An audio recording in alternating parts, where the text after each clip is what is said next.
The sun did not forgive anyone that day, baking the mud of the street into hard, cracked puzzles that hurt to look at. In the center of the town square, the air was thick with the smell of unwashed bodies, chewing tobacco, and the stifling dry heat of a mid-July afternoon. Lynn stood on the raised wooden platform, her hands clasped so tightly in front of her that her knuckles had turned the color of old parchment. She was 25 years old, a woman grown. Yet in this moment, she felt smaller than a grain of rice in a sack of feed. The red silk of her cheongsam, embroidered with golden phoenixes that promised luck she did not feel, clung to her skin, a vibrant scream of color against the endless browns and grays of the frontier. It was a dress meant for a wedding, for joy, but here it felt like a target. The men of the town stood in a loose semicircle, hats tipped back, eyes narrowed not just against the glare, but in skeptical assessment. They had come for wives, for women to cook their meals and warm their beds in this lonely territory. But they looked at Lynn as if she were an object they did not know how to use. The auctioneer, a man with a voice like grinding stones, wiped sweat from his brow and gestured to her with a dismissive wave of his hand. Lynn kept her eyes on the dusty boots of the man in the front row, afraid to look up, afraid to see the rejection etched into their bearded faces. She whispered a mantra in her mind, a quiet rhythm to match her racing heart. Nobody picks me, nobody sees me. It was a truth she had carried across an ocean, through the crowded ports, and onto the train that had rattled her bones for days until dumping her in this heat. A large man with a belly that strained his suspender stepped forward, squinted at her, and then spat into the dirt near the hem of her red silk. "Too thin," the man grumbled, his voice carrying over the murmurs of the crowd. "And she don't look like she can pull a plow." "What use is a China doll out here?" Laughter rippled through the group, sharp and jagged. Lynn flinched, the humiliation burning hotter than the sun. The auctioneer sighed, clearly eager to be done with the business. "Anyone, she's healthy and she's quiet. That's a virtue, ain't it?" Silence stretched out, heavy and suffocating. Lynn felt the tears pricking at the corners of her eyes, threatening to spill over and complete her shame. She prepared herself to step down, to accept that she was unwanted, even in a place desperate for women. Then a shadow detached itself from the back of the crowd near the water trough where the horses were tied. A man stepped into the light. He was not like the others. He was leaner, his clothes worn white at the seams, but clean, his hat pulled low to shade eyes that Lynn could not see. He walked with a slight stiffness, a hesitation that spoke of old injuries or deep shyness. The crowd parted for him, mostly out of confusion. He stopped a few feet from the platform, looking up at her. He did not leer, he did not squint. He simply looked with a gaze that felt like cool water. He raised one gloved hand, the leather cracked and stained with work. "I'll take her," he said. His voice was a low rumble, barely louder than the buzzing of the flies, but it silenced the snickering. The auctioneer blinked, surprised. "Nathan, you barely got enough for your own keep, let alone a wife." The man, Nathan, didn't look at the auctioneer. He kept his eyes on Lynn, seeing the terror she tried to hide. He reached into his pocket and pulled out a small pouch of coins, tossing it to the man on the stage. Then he extended his hand toward her, palm up, an invitation rather than a command. "Mine," he said softly, the word not sounding like a claim of ownership but a promise of safety. Lynn hesitated, her heart hammering against her ribs before slowly trembling. She reached out and placed her hand in his. The walk away from the town square felt like crossing a bridge between two worlds, leaving the noise of judgment behind for a silence that was both terrifying and vast. There were no wagons for them. Nathan did not own such luxuries, and the path to his land was likely too rough for wheels anyway. He had a horse, a sturdy ran mare with intelligent eyes that nickered softly when Nathan approached, but he did not mount it. Instead, he checked the cinch on the saddle and then looked at Lynn, who stood awkwardly in the dust, her red silk shoes already coated in a fine gray film. He gestured to the saddle. "Up you go," he murmured, his voice rough with disuse. "It is a long way." Lynn stared at the beast, fear spiking in her chest. She had never ridden the horse. In her village, animals were for plowing or eating, not for transport. Seeing her hesitation, Nathan didn't mock her or sigh with impatience. He simply stepped closer, cupping his hands together to form a step. "Trust me," he said. "I will not let you fall." It was a simple statement, but it carried a weight that made Lynn obey. She placed her foot in his hands, and with a surprising strength he hoisted her up. She grasped the saddle horn with a white-knuckled grip, the height making her dizzy. Nathan took the reins and began to walk, leading the horse out of town. They passed the saloon, where piano music spilled out like spilled liquor, and the general store, where women in bonnets stopped to stare openly at the Chinese woman in red perched on the rancher's horse. Lynn kept her chin down, burning under their gaze, but Nathan did not look left or right. He walked with a steady, rhythmic gait, his boots crunching on the gravel. As they left the town behind, the landscape opened up into a sprawling ocean of sage brush and red earth, framed by distant purple mountains that looked like bruised knuckles against the sky. The heat was relentless, shimmering in waves off the ground, but the air here was cleaner, smelling of dry grass and pine resin. For hours, the only sound was the horse's hooves and the steady breathing of the man walking beside her. He did not try to make conversation, for which Lynn was grateful. Her English was broken, pieced together from scraps heard on the journey over, and she feared saying the wrong thing. She watched him from her vantage point. He had broad shoulders, though they were hunched slightly, as if he expected a blow. His hat hid his face, but she saw the way his hand occasionally stroked the horse's neck, a general gesture that contradicted the harshness of the land. Why had he picked her? The question looped in her mind.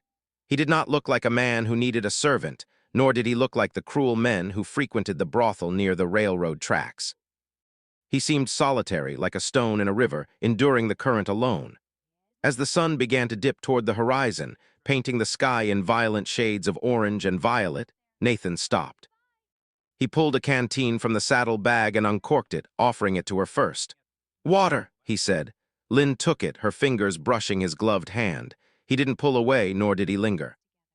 She drank, the water warm and tasting of tin, but it was the best thing she had ever tasted. She handed it back, and for the first time their eyes met fully. His were a startling shade of hazel, flecked with green and filled with a quiet, guarded curiosity. "Not much further," he told her, capping the canteen. "My place is just over that ridge." "It is not much, but it is quiet." Lynn nodded, clutching the red silk of her dress. Quiet sounded like a paradise she had never known. Nathan's home was not the grand estate of a wealthy cattle baron, nor was it the shanty of a drifter. It was a cabin built of rough, honeyed logs, sitting in the crook of a valley, where a small stream cut through the earth like a silver vein. A small barn stood to the side, leaning slightly against the wind, and a corral held 2 other horses that watched their arrival with pricked ears. As Nathan helped her down from the horse, Lynn's legs buckled, stiff from the ride, and for a second she fell against him. He caught her by the elbows, steadying her, his grip firm but careful as if she were made of glass. "Easy," he muttered. "Legs need a minute."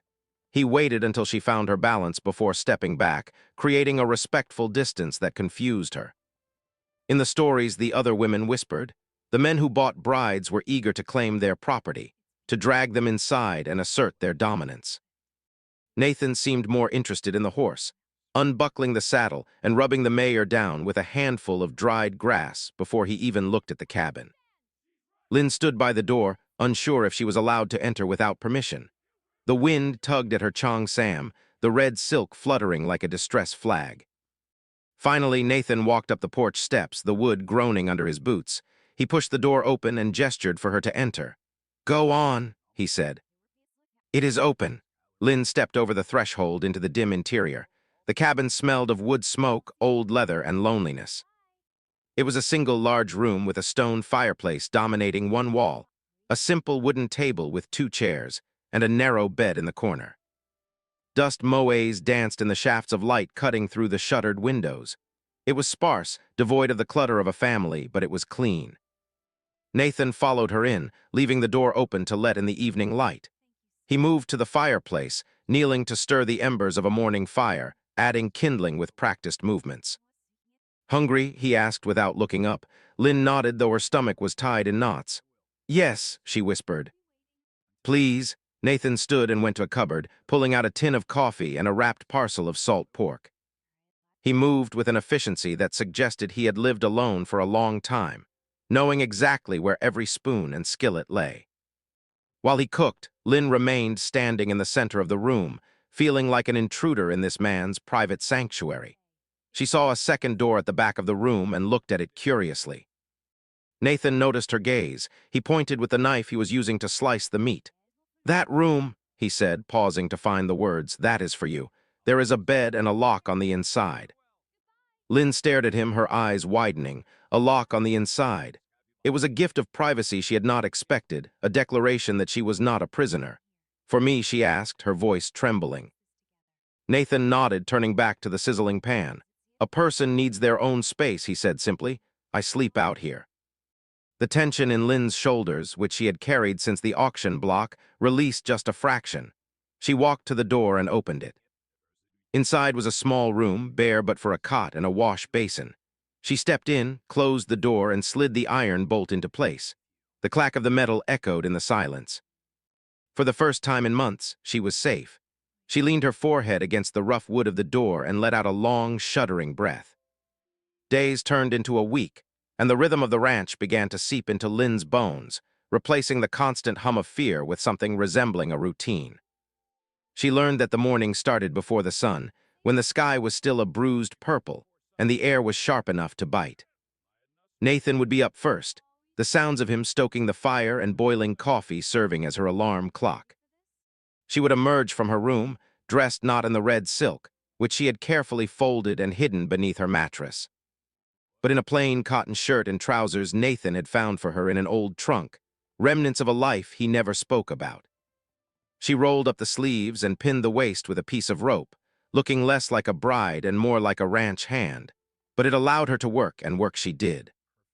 Lynn was not content to sit idle while Nathan toiled. She took over the cooking, transforming his simple supplies of beans, flour, and dried meat into meals that actually had flavor, adding wild herbs she found growing near the creek. She swept the dust that seemed determined to bury them, and she washed the windows until the valley view was clear and bright. Nathan said little, but she caught him watching her sometimes, not with lust, but with a look of puzzled gratitude, as if he couldn't understand why the cabin felt warmer. One afternoon, while Lynn was hanging wet laundry on a line strung between the porch and the barn, the sound of hoof-beats shattered the peace. She froze, her instinct to hide flaring up, but there was nowhere to go. A rider appeared over the ridge, a woman sitting tall on a speckled jelling, wearing a bonnet that did little to hide her severe expression. It was Mrs. Miller, the closest neighbor, though close out here meant a 2-hour ride. She pulled her horse up to the fence, her eyes scanning Lynn with cold disapproval. Lynn bowed her head slightly, a habit of difference she couldn't break. "So," Mrs. Miller said, her voice sharp like a cracking whip, "the rumors are true. Nathan bought himself a heathen." Lynn flinched at the word, clutching the wet shirt to her chest like a shield. Nathan emerged from the barn, wiping grease from his hands with a rag. He walked with a slow, deliberate pace, placing himself between the fence and Lynn. "Afternoon, Martha," Nathan said, his tone flat. "To what do I owe the visit, Mrs.?" Miller sniffed, looking down her nose at him. "Just checking to see if you'd lost your mind, Nathan. The town is talking. They say it ain't right having her out here. It's indecent. A woman like that brings trouble." Nathan didn't raise his voice, but his posture stiffened, his shoulders squaring. "She has a name," he said quietly. "It's Lynn, and she is my wife." The lie, or was it a lie, hung in the air. They hadn't married in a church, but in the eyes of the law of the transaction, she was his. Mrs. Miller scoffed. "Paper or not, she don't belong." "You know how folks are, Nathan. They don't take kindly to difference, especially not now with the drought making everyone mean." She turned her horse, casting one last look of disgust at Lynn. "Watch your back, Nathan. You're inviting a storm." She galloped away, leaving a cloud of dust that drifted over the clean laundry. Lynn looked at Nathan, expecting him to be angry at the trouble she caused. Instead, he turned to her, his face weary. "Pay her no mind," he said, though his eyes were troubled. "People fear what they don't know." He reached out, hesitating, then gently took the wet shirt from her hands to hang it himself. "You belong where you are safe," he added, "and you are safe here."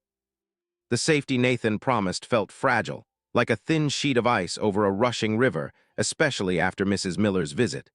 The isolation of the ranch, once a comfort, now felt like a vulnerability. Every sound of the wind or the settling of the cabin logs made Lynn jump, her eyes darting to the horizon. 2 days later, the real storm arrived. Not from the sky, but in the form of three men riding up the valley trail. Leading them was a man named Mercer, a figure Lynn had seen in town during the auction. He wore a fine suit that was dusty from the road, and a silver watch chain glinted on his vest. He was the man who owned the bank, the general store, and half the souls in the territory.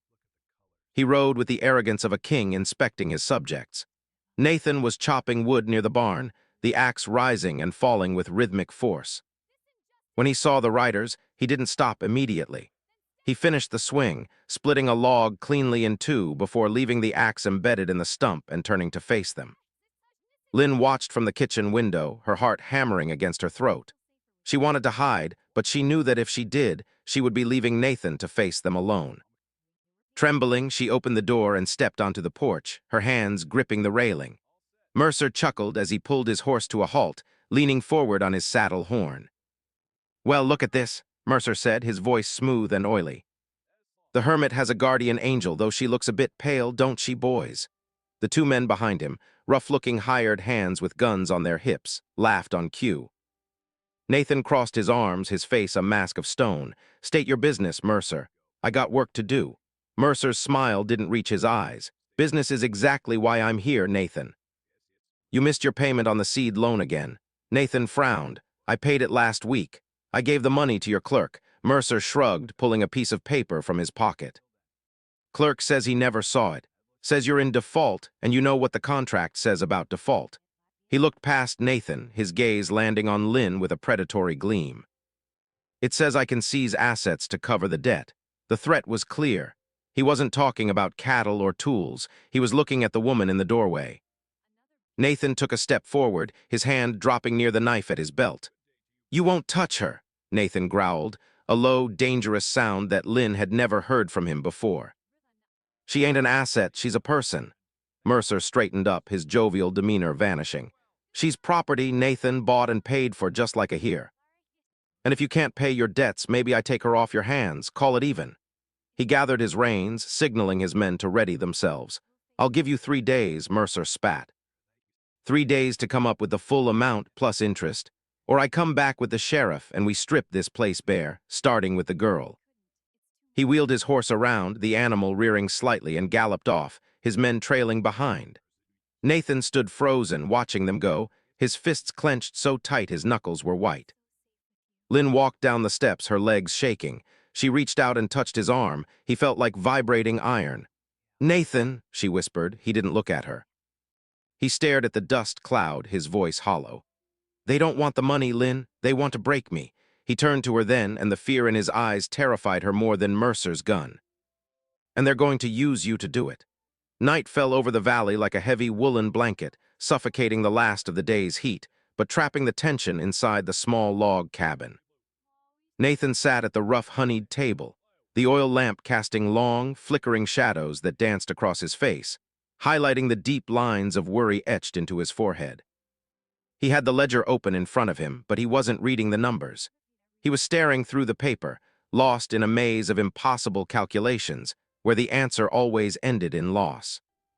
Lynn moved quietly around the periphery of the light, her presence, a soft rustle of fabric against the floorboards.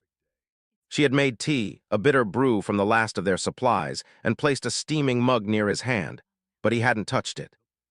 The silence between them was thick, not with distance, but with the shared weight of the coming storm. Lynn watched him, her heart aching for this man who had asked for nothing but peace and had been given a war instead. She saw the way his large, calloused hands trembled slightly as they rested on the table. Hands that could calm a spooked horse or mend defense, but were helpless against the ink-stained malice of a banker. She could not let him drown in this silence. Slowly she approached the table, the wood creaking softly under her weight. She didn't sit opposite him. Instead, she pulled the second chair close to his side, closer than she had ever dared before. Nathan looked up startled, his hazel eyes wide and unguarded in the dim light. "I am sorry," he rasped, his voice cracking. "I brought you here to be safe," and now he trailed off, unable to voice the failure he felt. Lynn reached out, her fingers hovering for a second before settling over his clenched fist. Her skin was pale against his sun-darkened leather, a contrast of porcelain and earth. "You did not bring me here to be safe." she said softly, her English improving with every day of listening to him. You brought me here to be home. Nathan turned his hand over, catching her fingers in his grip desperate and tender. The roughness of his palm against her skin sent a jolt through her, a current of warmth that chased away the chill of the evening. He looked at her, then really looked at her, not as a responsibility, but as a woman. I didn't pick you because you were quiet, he confessed, the words tumbling out in a rush. I picked you because you looked like you were holding the whole world up by yourself, and I knew what that felt like. The admission hung in the air, raw and beautiful. Lynn felt a tear slide down her cheek, hot and fast. She squeezed his hand, leaning her head until it rested tentatively against his shoulder. He stiffened for a heartbeat, then relaxed, leaning his cheek against her hair. In the circle of lamplight, with the darkness pressing in from all sides, the distance between them collapsed, replaced by a fragile, terrifying hope. The next morning broke with a deceptive calm. The sky a brilliant, cloudless blue that mocked the dread settling in Lynn's stomach. Nathan was already awake when she emerged, moving with a frenetic energy that frightened her. He was packing a saddle bag, not with tools but with the few items of value he possessed. A silver belt buckle, a small bag of coins, and a sealed envelope. He stopped when he saw her, his face a mask of pained resolve. You have to go, he said, not meeting her eyes. I'm putting you on the train. I have enough for a ticket to San Francisco. There are communities there, people who speak your language. You'll be safe. He held the bag out to her, his arm rigid. It was a dismissal, a frantic attempt to save her by cutting her loose. Lynn stared at the bag, then at him, feeling a cold anger rise up to meet her fear. She did not take the bag. She walked past him to the stove, picked up the coffee pot, and poured 2 cups with steady hands. I do not want to go to San Francisco, she said, her back to him. I do not know San Francisco. I know this valley. Nathan slammed the bag onto the table, the sound echoing like a gunshot. Lynn, please, Mercer isn't just a banker. He's a man who takes what he wants. If he comes back and I can't pay. His voice broke and he ran a hand through his hair, tugging at the roots. I can't protect you from him if they take the land. I won't let you be part of the inventory. Lynn turned slowly, crossing the room until she stood directly in front of him. She reached up and took his face in her hands, forcing him to look down at her. His skin was rough with stubble, his eyes swimming with panic. You paid for me once, she said fiercely, her thumb tracing the line of his jaw. You said mine, do you take it back? Nathan's breath hitched. He covered her hands with his own, pressing them closer to his face, closing his eyes as if in prayer. Never, he whispered. Never, Lynn stepped closer, her body pressing against his, feeling the rapid beat of his heart against her chest. Then I stay, she declared. We are not a debt to be paid, Nathan. We are a family. He let out a long, shuddering sigh, the fight draining out of him, only to be replaced by something stronger, something steelier. He wrapped his arms around her waist, burying his face in the crook of her neck, inhaling the scent of soap and sagebrush.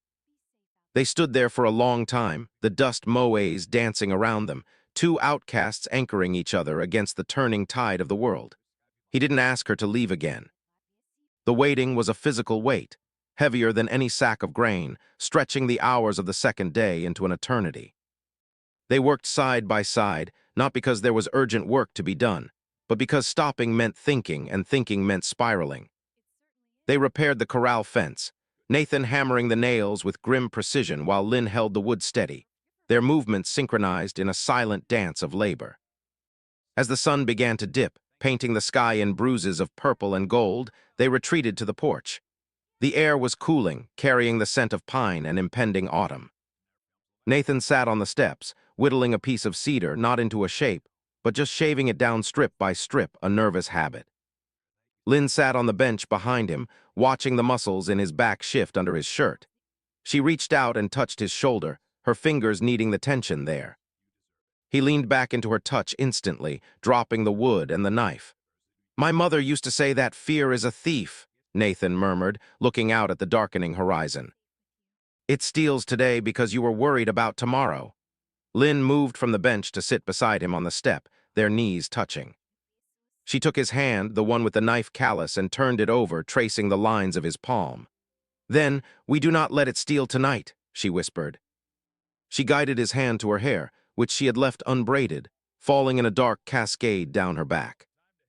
It was an intimacy she had never allowed anyone, a vulnerability that spoke louder than any vow. Nathan's fingers tangled in the silk of her hair, clumsy but infinitely gentle. He turned to her, his face inches from hers, the twilight softening his rugged features. "You are beautiful, Lynn," he said, the words sounding foreign on his tongue, as if he hadn't believed he was allowed to say them. "Not just to look at, but hear." He pressed his hand over her heart. Lynn's breath caught. She leaned in, closing the small distance, and pressed her forehead against his. It wasn't a kiss, but it was something more profound, a sharing of breath, a mingling of souls. In the quiet of the valley, with the threat of tomorrow looming like a thunderhead, they carved out a sanctuary in the space between them. He pulled her into his lap, wrapping his arms around her as if to shield her from the very air, and they sat in silence as the stars wheeled overhead, two small sparks of warmth in the vast. Indifferent night. The third day arrived with the sound of wheels and the heavy thud of hooves. It was noon when Mercer returned, and he did not come alone. A buggy carried him and the sheriff, a man with a tin star that caught the sun, and a face that looked like it had been carved from granite. Behind them rode 3 deputies, men with rifles resting casually across their saddles. Nathan stood on the porch, his rifle leaning against the wall, not held but within reach. Lynn stood beside him, not behind him. She wore her red Chong Sam again, not as a costume of shame, but as armor. The red silk blazed against the gray wood of the cabin, a defiant splash of life. Mercer stepped down from the buggy, dusting off his suit. He looked at the cabin, then at the couple, a smirk playing on his lips. "Time's up, Nathan," Mercer called out, his voice carrying easily in the still air. "Do you have the money?" Nathan stepped forward to the edge of the porch steps. "I told you, Mercer, I paid you." "You're thieving, plain and simple." The sheriff shifted his weight, looking uncomfortable. "Now, Nathan," the sheriff rumbled, "Mr. Mercer has the paperwork, says you're in arrears. If you can't pay, the law says we got to seize the property." Mercer pulled a document from his pocket, waving it like a flag. "It's all here. The land, the livestock, and the cattle." He leered at Lynn. "Grab her, boys." The deputies moved their horses forward. Nathan grabbed his rifle, leveling it at Mercer's chest. The click of the hammer cocking was deafening. "Take one more step," Nathan warned, his voice low and deadly, "and you won't live to sign the deed." The deputies raised their rifles. The air crackled with violence. Suddenly, Lynn stepped in front of Nathan, placing her hand on the barrel of his gun and pushing it gently down. "No," she said clearly. The men paused, surprised by her voice. She looked at the sheriff, her dark eyes blazing. "He paid," she said, her voice ringing out like a bell. "I saw the book," Mercer laughed. "The book you can't even read, girl." Before he could signal his men again, a new sound came from the ridge. The thunder of many hooves. A group of riders crested the hill, led by Mrs. Miller on her speckled jelling. Behind her were the blacksmith, the feed store owner, and a dozen others from the town. They rode down the slope, forming a wall between the deputies and the porch. "Mrs. Miller glared at Mercer, her face pinched with fury. "We saw the book too, Mercer," she shouted. "My husband was in the bank when Nathan handed your clerk that cash. We all know you've been cooking the ledgers to grab land for the railroad coming through." The sheriff looked at Mrs. Miller, then at Mercer, whose face had gone the color of curdled milk. "Is this true, Mercer?" the sheriff asked, his hand drifting to his own gun. "You got witnesses saying otherwise." Mrs. Miller crossed her arms. "The whole town knows Nathan is an honest man, and we know you're a snake. You touch them, you answer to all of us." The silence that followed was heavy, but the threat had shifted. Mercer looked at the angry faces of the town's people, realized his gamble had failed, and spat on the ground. "Fine," he snarled, climbing back into his buggy. "Keep your dust heap." As the buggy rattled away, Mrs. Miller looked at Lynn. She didn't smile, but she nodded, a sharp, respectful dip of her chin. Lynn squeezed Nathan's hand, and for the first time the town didn't feel like a cage. Autumn came to the valley in a riot of gold and crimson, the cottonwood trees along the creek turning to fire against the cooling sky. The cabin had changed. There were curtains in the windows now, sewn from calico, and the smell of baking bread was a permanent fixture in the air. Nathan was in the barn mending a harness when Lynn came out to the porch, wrapping a shawl around her shoulders against the crisp wind. She watched him work, the easy, fluid motion of his hands, and felt a profound sense of peace settle in her chest. They had not just survived, they had rooted. The town had slowly opened its doors to them, awkwardly at first, but with growing respect. Lynn was no longer the heathen bride, but the woman who knew which herbs broke a fever, and who made the best heavy bread in the territory. Nathan put down the harness and walked out into the sunlight, wiping his brow. He saw her watching him and smiled, an expression that came easily to his face, now erasing the years of solitude. He walked up the steps, his boots heavy on the wood, and stopped in front of her. He didn't say anything at first, just reached out and tucked a stray lock of hair behind her ear, his fingers lingering on her cheek. "The winter will be cold," he said softly. "The snow gets deep here." Lynn leaned into his touch, covering his hand with hers. "We have wood," she said. "We have food. We have this place." She paused, looking up into his eyes, seeing the reflection of the golden trees in her own face. "And I have you." Nathan pulled her into his arms, holding her tight against the chill of the coming season. He rested his chin on the top of her head, looking out over the valley that was no longer just land, but a legacy. "Yes," he whispered into her hair, the word vibrating against her skull, a vow renewed every single day. "Mine." The wind rustled the dry leaves, whispering through the grass. But inside the circle of their arms there was only silence, warm and complete. They turned together and walked back into the cabin, closing the door against the cold, ready to face whatever winter brought. Not as buyer and bought, but as two halves of a